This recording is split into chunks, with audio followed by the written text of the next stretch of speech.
Salam sejahtera bagi kita semua, Bapak, Ibu, Saudara-saudari terkasih. Hari ini bersama dengan saya, Pastor Christian Lumban Gaul, kita akan merenungkan perikop Injil Lukas bab 11 ayat 5 sampai 13. Lalu katanya kepada mereka, jika seorang di antara kamu pada tengah malam pergi ke rumah seorang sahabatnya dan berkata kepadanya, "Saudara, pinjamkanlah kepadaku 3 roti, sebab seorang sahabatku yang sedang berada dalam perjalanan singgah ke rumahku dan aku tidak mempunyai apa-apa untuk dihidangkan kepadanya." Masakan ia yang di dalam rumah itu akan menjawab, "Jangan mengganggu aku. Pintu sudah tertutup dan aku serta anak-anakku sudah tidur. Aku tidak dapat bangun dan memberikannya kepada saudara. Aku berkata kepadamu, sekalipun ia tidak mau bangun dan memberikannya kepadanya, karena orang itu adalah sahabatnya, namun karena sikapnya yang tidak malu itu, ia akan bangun juga dan memberikan kepadanya apa yang diperlukannya. Oleh karena itu, aku berkata kepadamu, mintalah, maka akan diberikan kepadamu. Carilah, maka kamu akan mendapat. Ketoklah, maka pintu akan dibukakan bagimu. Karena setiap orang yang meminta, menerima, dan setiap orang yang mencari, mendapat. Dan setiap orang yang mengetuk, baginya pintu dibukakan. Bapa manakah di antara kamu, jika anaknya minta ikan daripadanya, akan memberikan ular kepada anaknya itu ganti ikan? Atau jika ia minta telur, akan memberikan kepadanya kalajengking?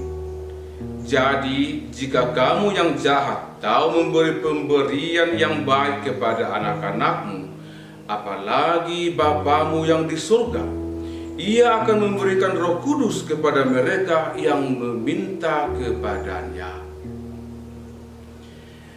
Demikianlah sabda Tuhan.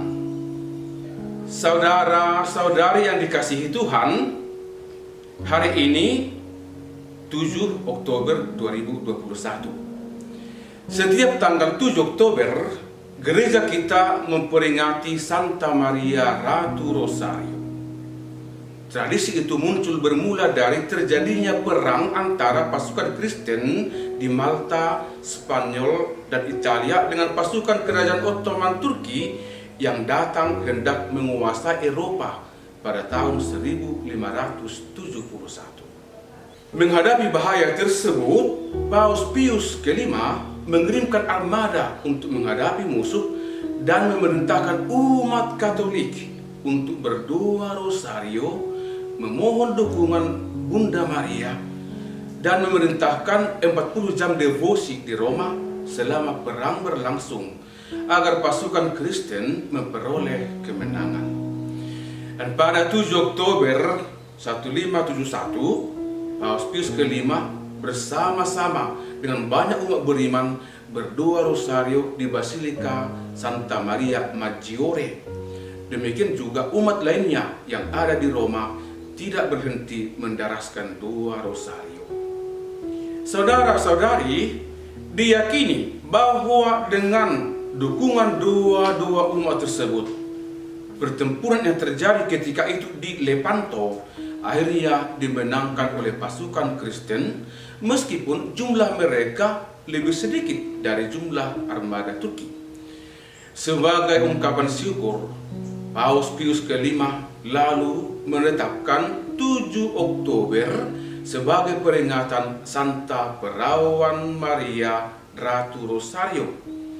Selanjutnya, Paus Clemens ke-9 mengukuhkan pesta itu berlaku di seluruh gereja di dunia, dan akhirnya Paus Leo ke-13 menetapkan seluruh bulan Oktober sebagai bulan Rosario untuk menghormati Bunda Maria.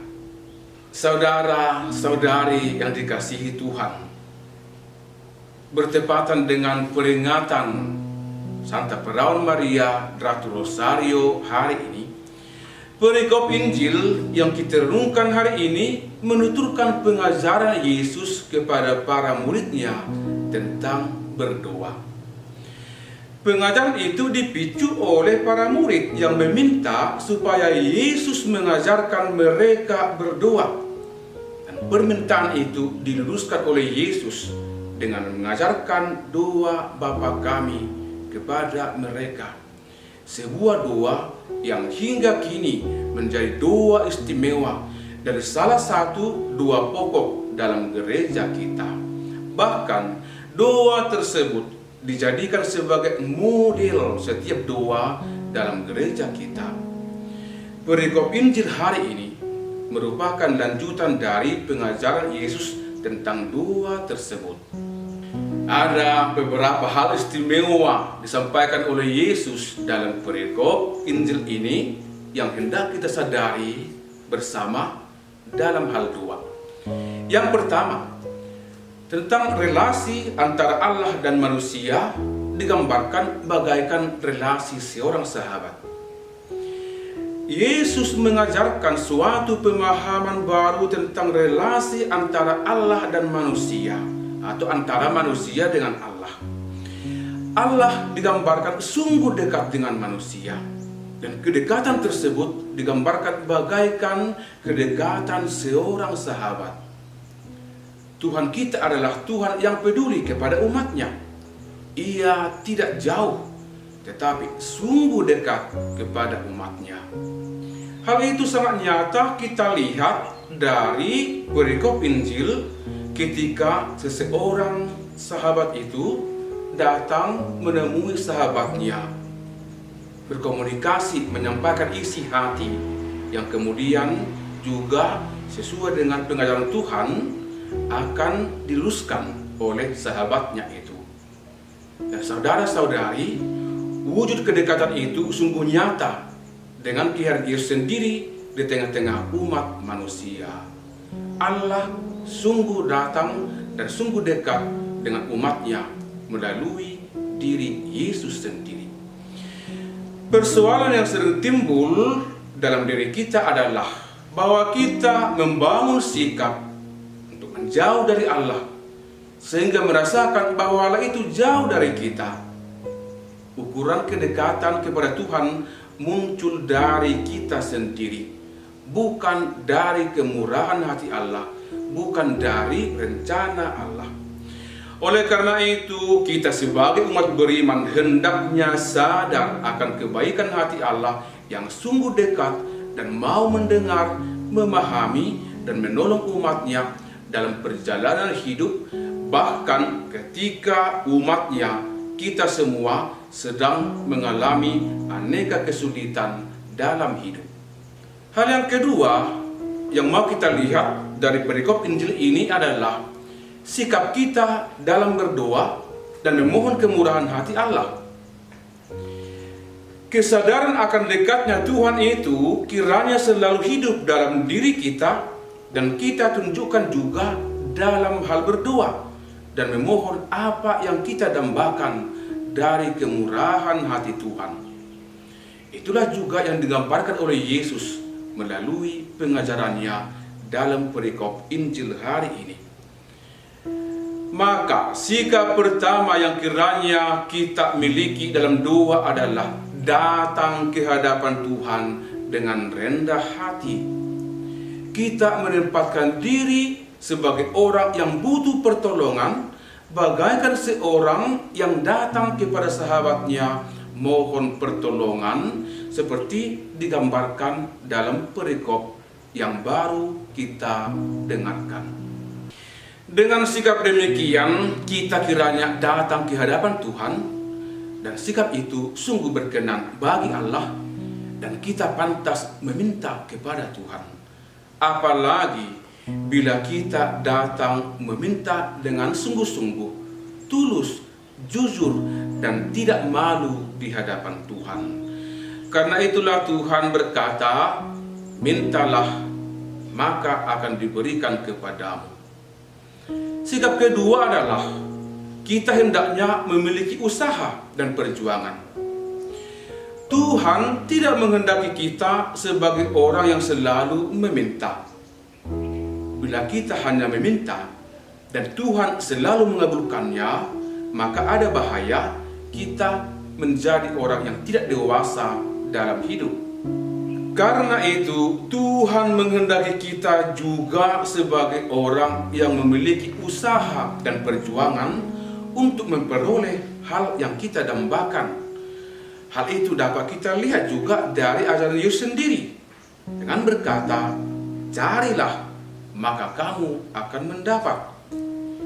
Tuhan telah memberi kita pikiran, kesehatan, dan tenaga yang dapat kita pergunakan untuk mencari dan mengusahakan hal-hal yang perlu dalam hidup kita yang berkenan kepada Tuhan. Sikap ketiga adalah tahu tempat kemana kita harus meminta, yakni kepada Tuhan sendiri. Dialah pintu dan jalan dari mana kita memperoleh rahmat yang kita perlukan. Itulah makanya juga Tuhan berkata, "Ketuklah, maka pintu akan dibukakan bagimu." Tuhan menunggu kita dalam singgasananya yang kudus. Dengan demikian, kita mengetuk pintu itu, dan Tuhan akan membukakan pintu bagi kita dan mengabulkan permohonan kita. Tuhan tidak akan tinggal diam di dalam singgasananya dan membiarkan diri kita pulang tidak membawa berkat dari kebaikannya. Dengan sikap-sikap demikian, kita yakin bahwa rahmat Tuhan akan dilimpahkan kepada kita. Bahkan kita tidak hanya memperoleh hal-hal biasa dari Tuhan. Lebih dari itu, Tuhan sendiri akan memberikan Roh Kudus-Nya kepada kita. Itulah tanda kebaikan dan kemurahan hati Tuhan yang akan kita syukuri dalam perjalanan hidup kita.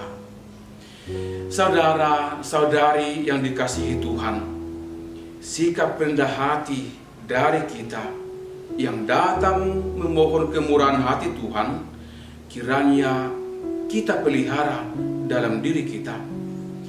Kita yakin bahwa sikap seperti itu kiranya sungguh dihidupi oleh Paus dan umat di Roma ketika memohon pertolongan dari Tuhan melalui doa rosario, sehingga mereka selamat dari ancaman serangan dan kekuasaan bangsa lain, sebagaimana dikisahkan dalam cerita di awal renungan ini berkaitan dengan munculnya peringatan kita, penghormatan kita akan Santa Perawan Maria, Ratu Rosario, Bunda Maria yang menolong umat Kristen melalui doa-doa orang beriman yang disampaikan kepada Tuhan. Mari kita dengan rendah hati memohon kemurahan dan rahmat dari Tuhan dalam hidup kita. Dan mari kita tetap menjalin relasi yang dekat dan akrab dengan Tuhan. Secara khusus, kita minta juga pertolongan Bunda Maria, Ratu Rosario, turut menyampaikan doa-doa kita kepada Allah, Tuhan kita yang Maha Pengasih, sehingga hidup kita pun akan tetap ada dalam lindungan Tuhan. Pace e bene, salam sejahtera, Tuhan memberkati kita semua.